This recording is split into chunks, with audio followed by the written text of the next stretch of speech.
Selamat pagi, salam sejahtera bagi kita bersama-sama dalam kasih Tuhan. Sebentar kita akan mulai acara ibadah kita. Mari kita tundukkan kepala untuk berdoa.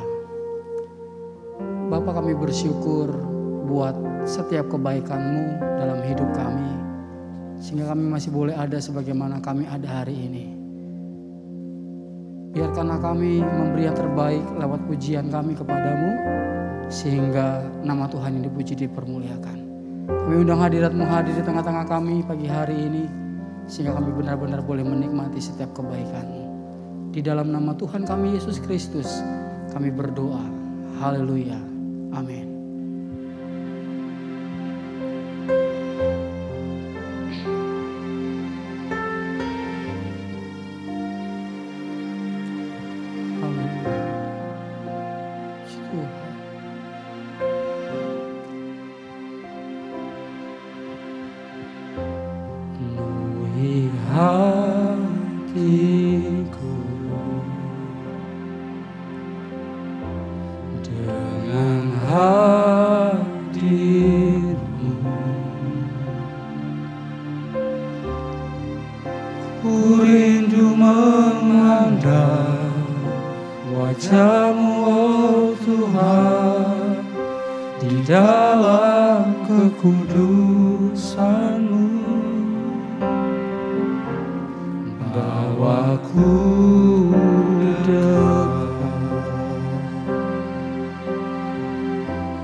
Suara-Mu, oh Tuhan, di tempat kudus-Mu sekarang.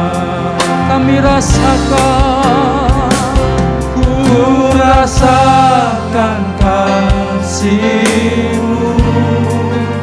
dan indahnya kekudusan-Mu, penuhi dengan kasih-Mu,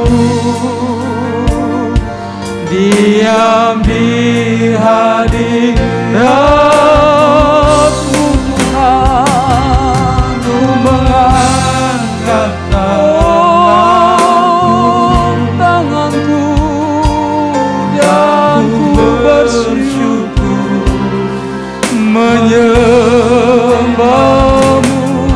penuhi dengan kasih-Mu, diam di hadirat. Penuhi, ku rasakan kasih-Mu, dan indahnya kekudusan-Mu, penuhi dengan kasih-Mu, diam di hadirat-Mu, ku mengangkat tangan-Mu, dan ku bersyukur menyembah-Mu, penuhi dengan kasih-Mu, diam di hadirat-Mu. Haleluya. Oh, penuhi hati kami dengan kasih-Mu. Penuhi hati kami saat kami memandang wajah-Mu. Oh, haleluya. Haleluya. Haleluya. Haleluya. Haleluya. Haleluya. Haleluya. Terima kasih Tuhan. Terima kasih Tuhan. Terima kasih Tuhan. Terima kasih. Terima kasih Tuhan. Terima kasih. Ya Bapa. Terima kasih Tuhan. Terima kasih. Terima kasih. Terima kasih. Kami rasakan Tuhan. Oh, haleluya. Ku rasakan Amin. Oh, dan indahnya kekudusan-Mu, penuhi dengan kasih-Mu, diam di hadirat-Mu,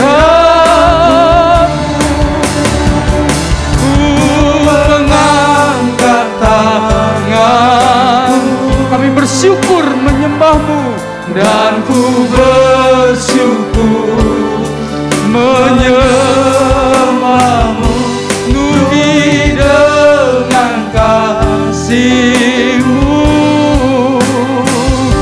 diam di hadirat. sekali lagi ku rasakan, haleluya. Ku rasakan kasih-Mu, Dan indahnya kekudusan-Mu, penuhi dengan kasih-Mu, diam di hadirat-Mu, Tuhan. Ku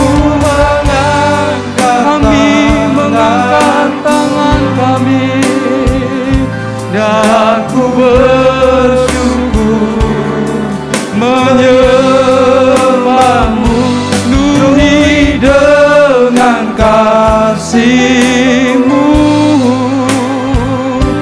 diam di hadirat-Mu, penuhi dengan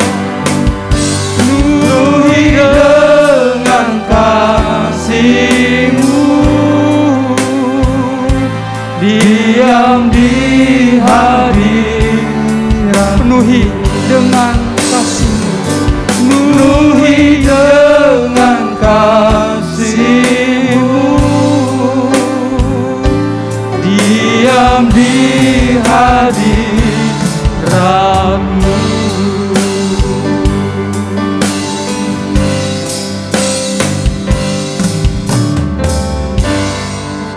Haleluya. Saya percaya kita sangat bersuka cita pagi hari ini. Karena meskipun di luar sana sini mencekam tapi di dalam perlindungan Tuhan kita akan tetap aman dan nyaman. Bahwa Tuhan juga adalah gunung batu kita yang teguh. Haleluya. Mari kita bersukacita pagi hari ini. Kita nyanyikan pujian dengan penuh sukacita. Haleluya. Dia adalah gunung batu kita yang luar biasa. Dia adalah kota benteng kita yang teguh. Puji Tuhan. Haleluya. Bahwa Tuhan juga, Amin saudara.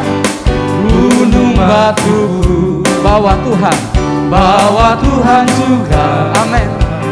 kota bentengku, Bahwa Tuhan, bahwa Tuhan juga oh oh, penolongku, yaitu Allahku dan gunung batu. bahwa Tuhan juga, haleluya. Puji Tuhan. Bahwa Tuhan juga Amin, amin. gunung batuku, Bahwa Tuhan, bahwa Tuhan juga amin. kota bentengku, Oh, bahwa Tuhan juga penolongku, yaitu Allahku dan gunung. mari kita lambaikan tangan kita dan katakan, aku percaya. Aku percaya akan Dia, Dia perisaiku. Aku percaya akan Dia, Tandu selamatku. Aku percaya akan Dia, tempat perlindungan, tempat perlindungan yang Sekali lagi, bahwa Tuhan, bahwa Tuhan juga amin. Haleluya. gunung batu, Ya gunung batu kita, amin. bahwa Tuhan juga kota bentengku, bahwa Tuhan juga Haleluya. penolongku, yaitu Allahku dan gunung batu. Dengan bersukacita katakan, Aku percaya akan Dia, Dia perisaiku. Aku percaya akan Dia, Tandu selamatku. Aku percaya akan Dia, tempat perlindungan, tempat perlindungan yang. sekali lagi, aku percaya.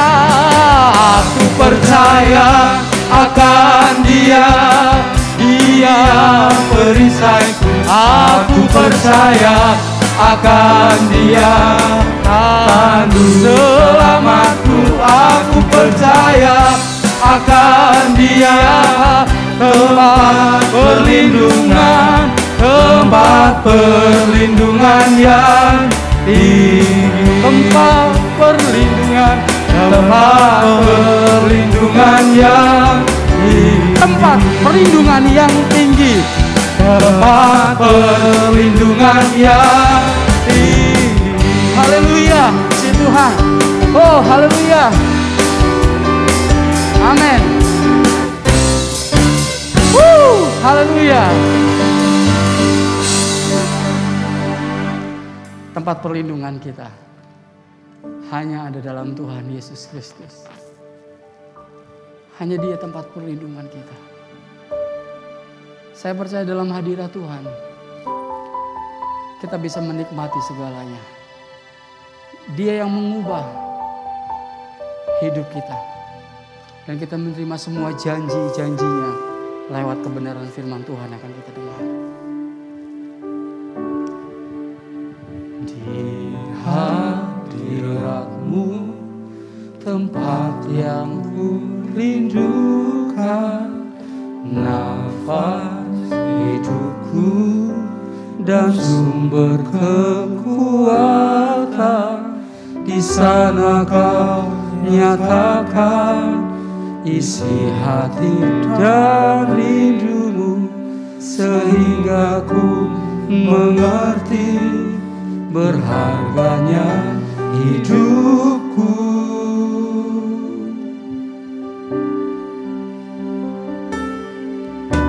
Hadirat-Mu yang membawaku, terima semua janji-Mu, mengubah hidupku menjadi indah. hadirat-Mu Tuhan.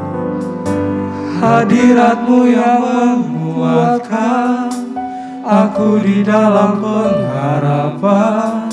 Yesus untuk selamanya hiduplah dalamku. Hadirat-Mu tempat yang ku rindukan, nafas hidupku dan sumber kekuatan.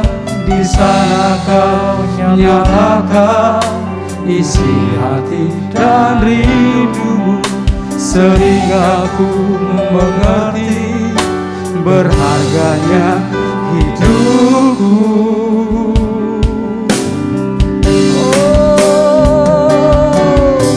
Hadirat-Mu yang membawaku terima semua janji-Mu. Amin. Mengubah hidupku menjadi yang mengubah hidupku. Hadirat-Mu yang menguatkan aku di dalam pengharapan. Yesus untuk selamanya hiduplah dalamku. Hadirat-Mu yang membawaku terima semua janji-Mu, mengubah hidupku menjadi amin indah. Hadirat-Mu, hadirat-Mu yang menguatkan aku di dalam pengharapan. Yesus untuk selamanya hiduplah dalamku.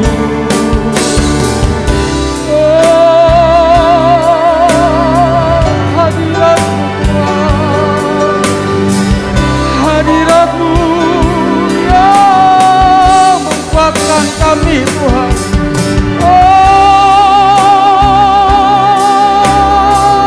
Hadirat-Mu, hadirat-Mu Tuhan, hadirat-Mu ya puji Tuhan.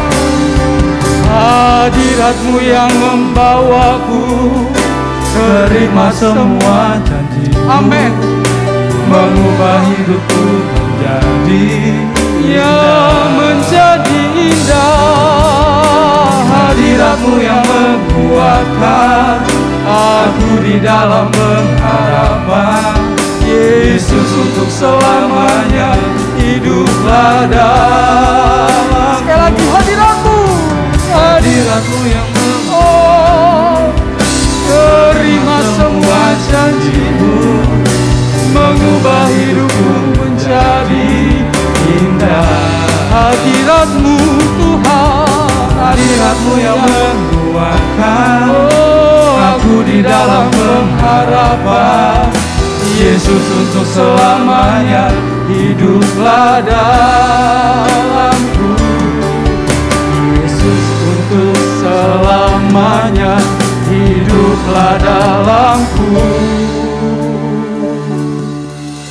Hadirat-Mu yang membawaku terima semua janji-Mu, hidupku menjadi indah. Hadirat-Mu yang menguatkan aku di dalam pengharapan. Yesus untuk selamanya hiduplah dalamku.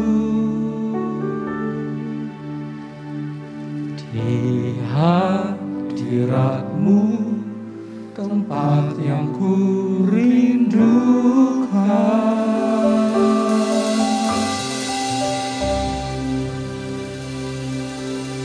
Terima kasih Tuhan. Hanya Engkau tempat yang kami rindukan. Kami percaya firman Tuhan yang akan kami dengar akan mengubah hidup kami. Bahkan kami dapat melihat setiap janji-janji-Mu tergenapi dalam kehidupan kami. Pakai hamba-Mu yang akan menyampaikan kebenaran firman-Mu, kami percaya urapan Allah ada atas hamba-Mu. Kami percaya setiap kami yang mendengar juga akan terima berkat yang luar biasa hari ini Tuhan. Terpuji nama-Mu Tuhan. Kami siap mendengar firman-Mu di dalam nama Yesus Kristus Tuhan kami. Amin.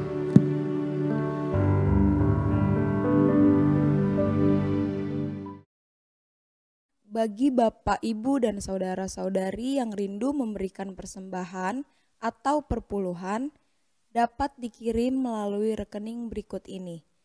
Untuk persembahan dapat dikirim via Bank Danamon dengan nomor rekening 00355967286 atas nama Susianawati atau Hartutik. Untuk perpuluhan bisa dikirim via Bank BCA dengan nomor rekening 860030071 atas nama Susianawati Raharjo. Terima kasih, Tuhan Yesus memberkati.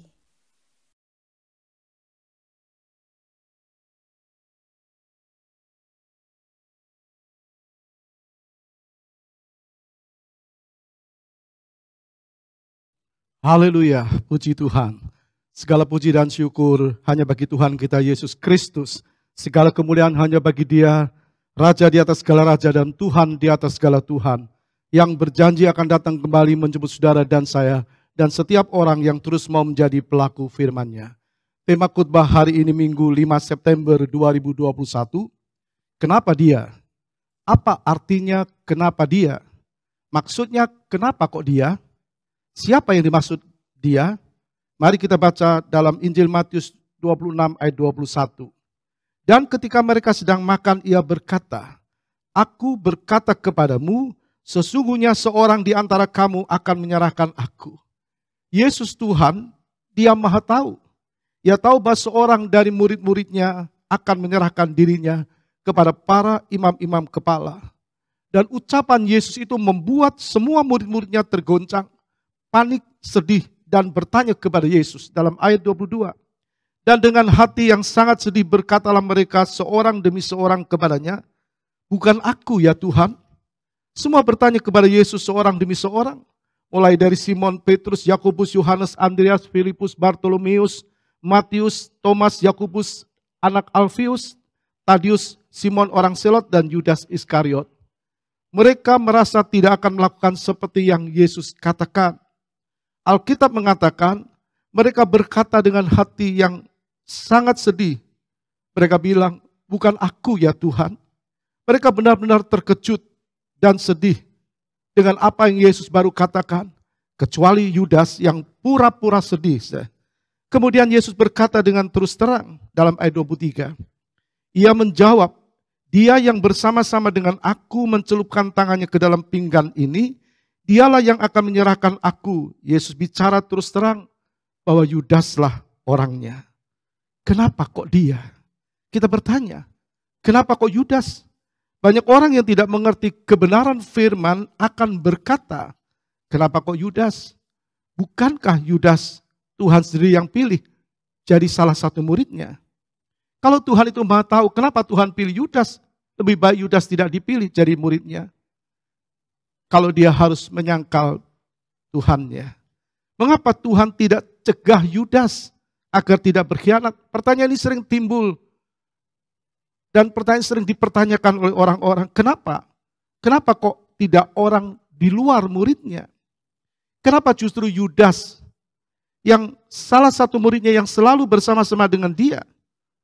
Bukankah Yesus mampu mencegah agar Yudas tidak mengkhianatinya?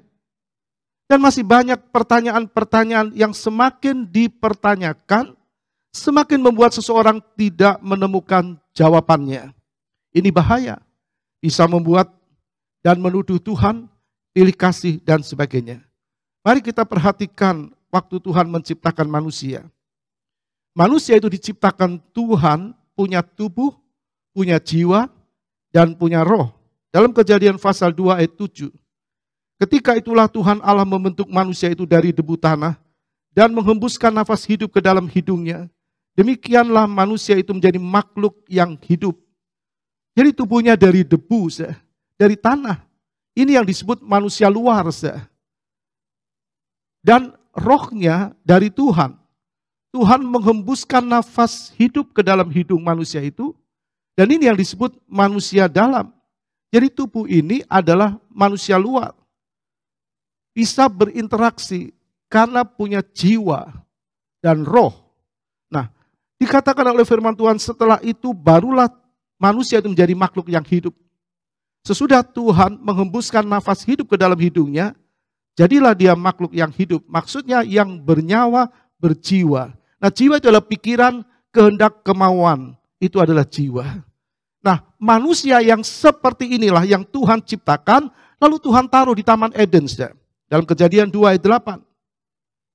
Selanjutnya Tuhan Allah membuat Taman Eden di sebelah timur, disitulah ditempatkannya manusia yang dibentuknya itu.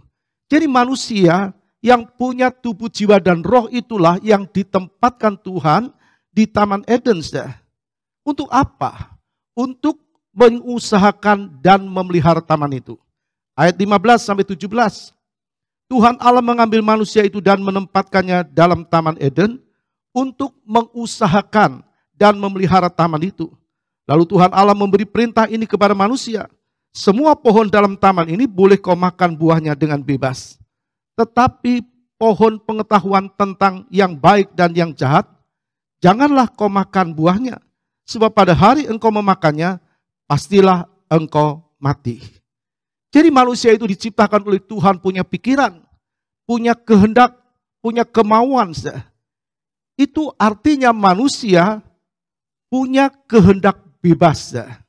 Karena dia punya pikiran, kehendak, kemauan, itu pikiran.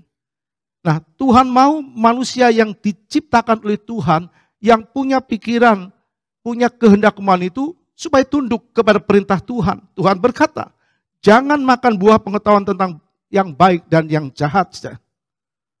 Ternyata iblis membujuk dan menipu Adam dan Hawa. Untuk melanggar perintah Tuhan, mendengar bujukan iblis dan melanggar perintah Tuhan dengan makan buah yang dilarang Tuhan. Jadi mereka sendiri yang menentukan diri melanggar perintah Tuhan. Dalam ayat 6b Kejadian 3. Lalu ia mengambil dari buahnya dan dimakannya dan diberikannya juga kepada suaminya yang bersama-sama dengan dia, dan suaminya pun memakannya.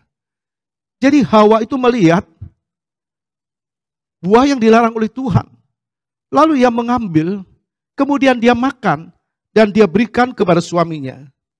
Jadi kita lihat di sini, Hawa melihat buah yang dilarang itu, kelihatannya baik menurut Hawa, lalu dia mengambil, kemudian dia makan, lalu dia berikan kepada suaminya. Ini sebuah proses.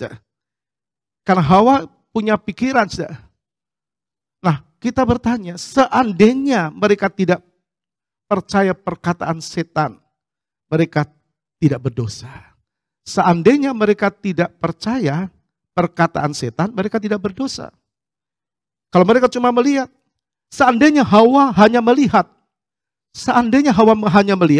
dan itu tidak melanggar perintah Allah. Allah berkata, jangan engkau makan. Nah, seandainya Hawa tidak tertarik buah yang dilarang oleh Tuhan, maka dia tidak berdosa. Seandainya Hawa tidak jadi memakannya, meski sudah memetiknya, maka kita bisa mengerti dia tidak berdosa. Jangan kau makan. Nah, begitu pula dengan Yudas Iskariot. Bukan Tuhan yang menentukan Yudas untuk mengkhianati dirinya, untuk mengkhianati gurunya, untuk mengkhianati Tuhannya. Bukan Tuhan yang suruh, tapi Yudaslah yang menetapkan diri untuk mengkhianati gurunya. Ini juga melalui sebuah proses, karena Yudas juga punya pikiran, punya perasaan, punya kehendak, punya kemauan. Seandainya Yudas tidak membuka hati bagi iblis, seandainya Yudas tidak pergi kepada para imam-imam kepala, seandainya Yudas tidak menginginkan imbalan uang, seandainya Yudas tidak mau menerima uang itu, seandainya Yudas membatalkan niatnya dan minta ampun sama Tuhan, pasti Tuhan ampuni. Ternyata itu tidak dilakukan oleh Yudas. Dalam Matius 26 ayat 14-16 berkata begini. Kemudian pergilah seorang dari ke-12 murid itu yang bernama Yudas Iskariot kepada imam-imam kepala. Ia berkata, apa yang hendak kamu berikan kepadaku, supaya aku menyerahkan dia kepada kamu? Mereka membayar 30 uang perak kepadanya, dan mulai saat itu ia mencari kesempatan yang baik untuk menyerahkan Yesus. Jadi saudara, ayat ini menjelaskan kepada saudara dan saya siapa yang pergi kepada para imam-imam kepala. Dikatakan ia pergi kepada imam-imam kepala. Yudas sendiri yang pergi. Lalu siapa yang ingin menjual gurunya untuk mendapatkan uang? Ya Yudas sendiri. Lalu siapa yang cari kesempatan untuk menyerahkan Yesus? Yudas yang cari kesempatan. Jadi keputusan itu Yudas yang memutuskan sendiri. Nah kalau Tuhan tahu, orang bisa bertanya. Kalau Tuhan tahu, kenapa Tuhan tidak sadarkan Yudas? Mari kita perhatikan ayat 26 dan ayat 16 dari pasal 26 Injil Matius. Dan mulai saat itu ia mencari kesempatan. Siapa yang cari kesempatan? Yudas. Mulai saat itu dia mulai cari kesempatan. Yesus sendiri sudah berkata, seorang di antara kamu akan menyerahkan aku. Nah, kita lihat, seharusnya jawaban Yesus atau perkataan Tuhan itu kepada murid-muridnya semua, seharusnya menyadarkan Yudas. Yesus berkata, yang bersama-sama dengan aku mencelupkan tangannya ke dalam pinggan, dialah yang akan menyerahkan aku. Jadi Yesus berkata terus terang, Yudas yang akan menyerahkan aku. Mengapa Yudas tidak mau sadar? Kenapa Yudas tidak mau menyadari kesalahannya? Padahal Tuhan sudah berkata dengan terus terang bahwa Yudas adalah orangnya. Dan dia ada pada waktu itu. Ayat 20-21. Setelah hari malam, Yesus duduk makan bersama-sama dengan ke-12 murid itu. Setelah hari malam, Yesus duduk makan bersama-sama dengan ke-12 murid itu. Jadi Yudas ada di antara mereka. Dan ketika mereka sedang makan, Yesus berkata, aku berkata kepadamu, sesungguhnya seorang di antara kamu akan menyerahkan aku. Yesus bukan suruh Yudas menyerahkan dia. Yesus maha tahu sebab dia Tuhan. Ada salah satu muridnya yang akan menyerahkan dia. Harusnya Yudas sadar. Dia harus sadar kesalahannya dan minta ampun sama Tuhan. Dan tidak menjual gurunya. Tapi mengapa itu tidak dilakukan oleh Yudas? Kenapa Yudas tidak minta ampun dan kenapa Yudas tetap menjual gurunya? Karena iblis telah menguasai dirinya. Iblis telah menguasai diri Yudas. Dalam Lukas 22 ayat yang ketiga. Maka masuklah iblis ke dalam Yudas yang bernama Iskariot, seorang dari ke-12 murid itu. Maka masuklah iblis ke dalam Yudas. Kenapa iblis masuk ke dalam Yudas? Karena Yudas membuka diri untuk iblis. Ada proses yang harusnya Yudas menyadari. Waktu Tuhan tegur, seharusnya dia berkata, Tuhan ampuni akulah orangnya. Tapi itu tidak dilakukan oleh Yudas. Nah sekarang kita tahu, kita mengerti, dan tidak lagi akan berkata, kenapa kok Yudas? Karena Yudas telah membuka hati untuk iblis bekerja dalam dirinya. Justru Yudas menetapkan diri memimpin orang-orang yang menangkap Yesus. Kisah 1 ayat 16. Hai saudara-saudara, haruslah genap nas kitab suci yang disampaikan Roh Kudus dengan perantaran Daud tentang Yudas, pemimpin orang-orang yang menangkap Yesus itu. Saudara, seharusnya Yudas menyadari. Kita lihat, perhatikan hidup Yudas, salah satu dari 12 murid Tuhan. Sebelum dia membuka diri bagi iblis. Yudas dipilih oleh Tuhan. Dipilih oleh Yesus sebagai rasulnya. Dalam Lukas 6 ayat 13. Ketika hari siang, Yesus memanggil murid-muridnya, lalu memilih dari antara mereka 12 orang yang disebutnya rasul. Simon Petrus, Andreas, Yakobus, Yohanes, Filipus, Bartolomeus, Matius, Thomas, Yakobus, anak Alfius, Simon orang Selot, Yudas anak Yakobus, dan Yudas Iskariot yang kemudian menjadi pengkhianat. Sebelum dia mengkhianati gurunya, dia murid, dia rasul, dia dipilih Tuhan, dia diselamatkan, dia percaya kepada Tuhan. Nah kita melihat kemudian dia diutus sebagai utusannya. Matius 10 ayat 7. pergilah dan beritakanlah, kerajaan surga sudah dekat. Yudas percaya dan dia menjadi pemberita kebenaran. Bahkan ia usir setan. Dia mengusir setan dalam ayat 8a. Sembuhkanlah orang sakit, bangkitkanlah orang mati, tahirkanlah orang kusta, usirlah setan-setan. Tuhan bekali murid-muridnya dengan kuasa. Tapi kita melihat, kenapa Yudas menjadi lain? Karena Yudas tidak menjaga hati. Hati-hati, kalau orang tidak bisa menjaga hati. Yudas tidak menjaga hati. Justru iblis yang masuk ke dalam dirinya. Pertanyaan kita sekarang, apakah Yesus tetap mati? Apakah dia tetap disalibkan? Apabila Yudas tidak mengkhianatinya. Mari kita lihat apa yang Yesus katakan tentang dirinya. Matius 17 ayat 22 dan 23. Pada waktu Yesus dan murid-muridnya bersama-sama di Galilea, ia berkata kepada mereka, Anak manusia akan diserahkan ke dalam tangan manusia, dan mereka akan membunuh dia, dan pada hari ketiga ia akan dibangkitkan. Maka hati murid-muridnya itu pun sedih sekali. Jadi Yesus sendiri yang mengatakan bahwa dia akan dibunuh, mati, bangkit pada hari yang ketiga. Jadi di sini kita tahu Allah Bapa utus Yesus turun ke dalam dunia untuk mati bagi dosa manusia. Seperti kita saat ini, kita sama-sama akan mengadakan perjamuan kudus. Tubuh dan darah Tuhan memperingati dia mati bagi dosa kita. Kita lihat di sini saudara, bahwa Yesus sendiri yang mengatakan dia akan dibunuh, mati, bangkit dan pada hari yang ketiga. Tujuan dia turun ke dalam dunia supaya dia bisa mati bagi umat manusia yang percaya kepadanya, supaya terima pengampunan dosa. Kita terus baca dalam Matius 20 ayat yang ke-17 sampai 19. Ketika Yesus akan pergi ke Yerusalem, ia memanggil ke-12 muridnya tersendiri dan berkata kepada mereka di tengah jalan, sekarang kita pergi ke Yerusalem dan Anak Manusia akan diserahkan kepada imam-imam kepala dan ahli-ahli Taurat. Dan mereka akan menjatuhi dia hukuman mati. Dan mereka akan menyerahkan dia kepada bangsa-bangsa yang tidak mengenal Allah, supaya ia diolok-olokkan, disesah, dan disalibkan. Dan pada hari ketiga, ia akan dibangkitkan. Jadi jelas Yesus katakan, dia akan dibunuh, mati, lalu bangkit pada hari yang ketiga. Dan caranya pun dia katakan, dia sampaikan dengan disalibkan. Jadi sudah jelas, Yesus tetap mati bagi dosa manusia. Tapi kita lihat Yudas tidak menyadari. Dalam perjanjian lama pun telah dinubuatkan. Dalam Matius 22 ayat 17-19. Sebab anjing-anjing mengerumuni aku, gerombolan-gerombolan penjahat mengepung aku. Mereka menusuk tangan dan kakiku, segala tulangku dapat kuhitung. Mereka menonton, mereka memandangi aku, mereka membagi-bagi pakaianku di antara mereka, dan mereka membuang undi atas jubahku.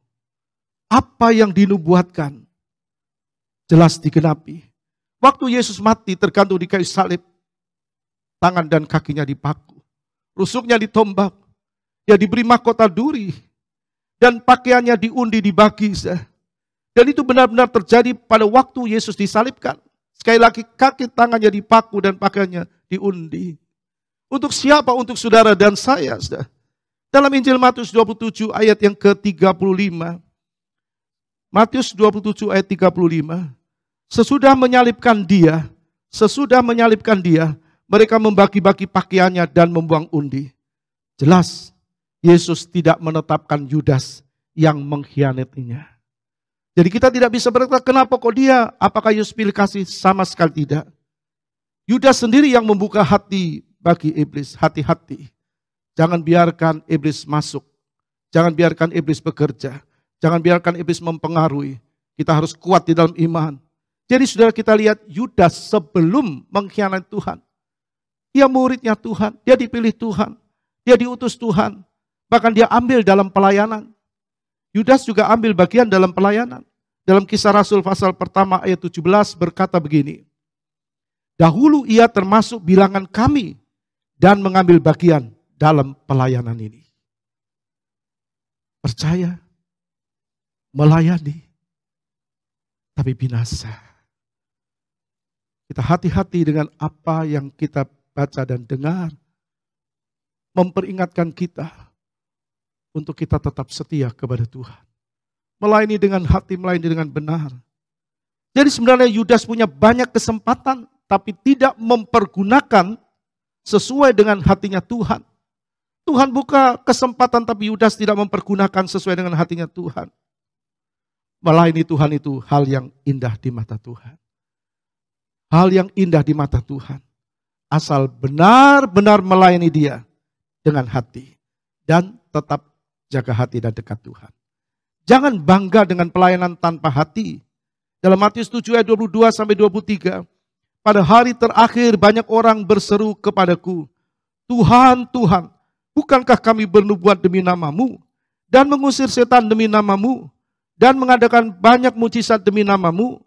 Pada waktu itulah aku akan berterus terang kepada mereka dan berkata, aku tidak pernah mengenal kamu, enyalah daripadaku, kamu sekalian pembuat kejahatan. Merasa melayani, merasa membuat mujizat, merasa dipakai Tuhan, tapi Tuhan berkata, aku tidak kenal engkau. Tuhan mau kita kenal Tuhan. Tuhan kenal kita.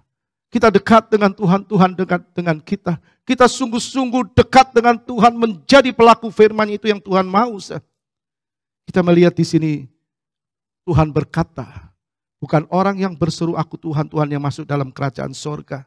Bahkan Tuhan berkata, enyalah daripadaku kamu sekalian pembuat kejahatan. Sungguh tragis. Mengapa bisa seperti itu? Ayat 21 berkata, bukan setiap orang yang berseru kepadaku Tuhan, Tuhan akan masuk ke dalam kerajaan surga, melainkan dia yang melakukan kehendak Bapakku yang di surga. Jadi menjadi pelaku firman itulah yang menentukan.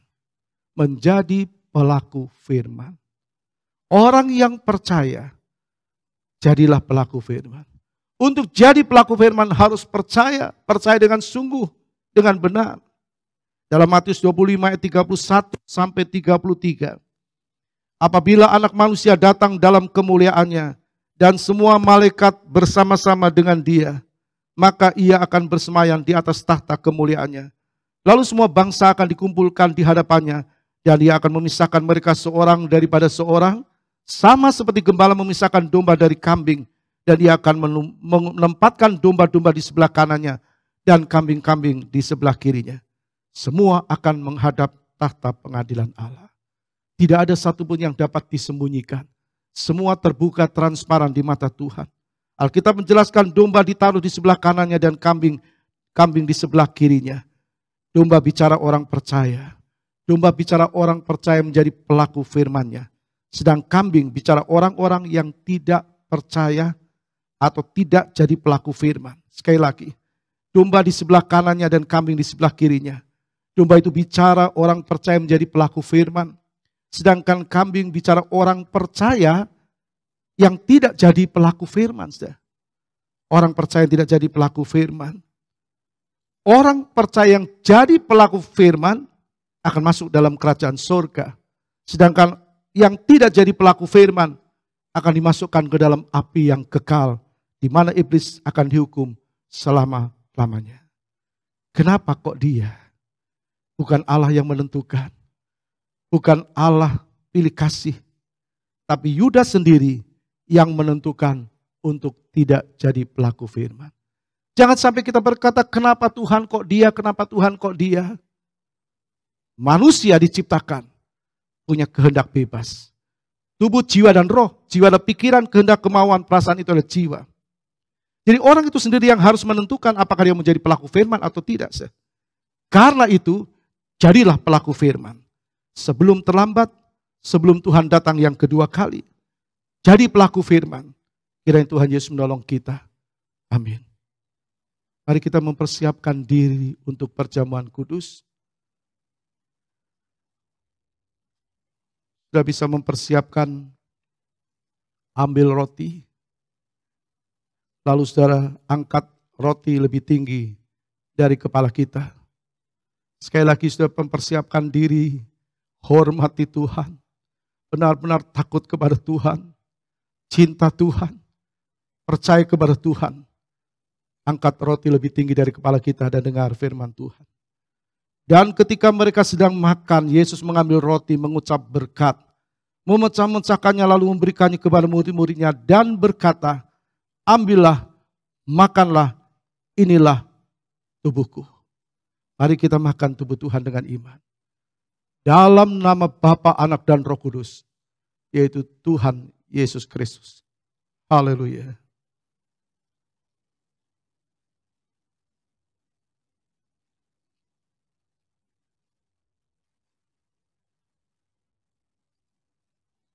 Terima kasih Tuhan. Terima kasih Bapa yang baik. Terima kasih buat korban-Mu. Terima kasih buat kasih-Mu yang besar atas kami. Engkau rela turun ke dunia. Jadi manusia. Mati di kayu salib untuk menyelamatkan kami. Terima kasih Tuhan, terima kasih. Sekarang angkat anggur lebih tinggi dari kepala kita dan dengar firman Tuhan. Sesudah itu ia mengambil cawan, mengucap syukur, lalu memberikannya kepada mereka dan berkata, minumlah kamu semua dari cawan ini, sebab inilah darahku, darah perjanjian, yang ditumpahkan bagi banyak orang untuk pengampunan dosa. Kita minum darah Tuhan di dalam nama Bapa, Anak, dan Roh Kudus, yaitu di dalam nama Tuhan Yesus Kristus. Haleluya. Terima kasih Tuhan, terima kasih. Tidak ada ucapan yang terindah kecuali taat. Terima kasih Tuhan. Kami selamat karena Engkau menyelamatkan kami. Itulah kasih karunia. Kami bersyukur kepadamu. Siapa kami? Engkau selamatkan kami. Kami mau tetap setia kepadamu Tuhan. Kami mau tetap ikut Tuhan, iring Tuhan, setia kepadamu. Beribadah kepadamu. Terima kasih Bapa, terima kasih. Kami mau setia sampai akhir hidup. Sampai waktunya kami menghadap Engkau. Terpujilah Engkau selama-lamanya. Tuhan, kami mohon kepadamu. Kami minta kepadamu. Berkati semua yang mendengar firman-Mu. Yang ikut perjamuan kudus secara online. Tuhan, kami percaya Engkau hadir. Engkau ada di sini, Engkau ada di sana, di mana mereka berkumpul. Sebab Engkau berkata, 2-3 orang berkumpul atas namaku, aku bersama-sama dengan mereka. Berkati mereka Tuhan. Berkati dengan kebenaran firman-Mu. Berkati dengan kesehatan tubuh. Terpujilah Engkau selama-lamanya. Segala hormat bagi Tuhan. Segala kemuliaan bagi Engkau. Selama-lamanya. Sekarang saudaraku yang dikasih Kristus. Kita menerima berkat Allah Bapa, kasih sayang Yesus Kristus, dan persekutuan di dalam Roh Kudus, yaitu di dalam nama Tuhan Yesus Kristus. Hari ini, sampai Maranatha, Tuhan Yesus datang yang kedua kali. Haleluya. Amin.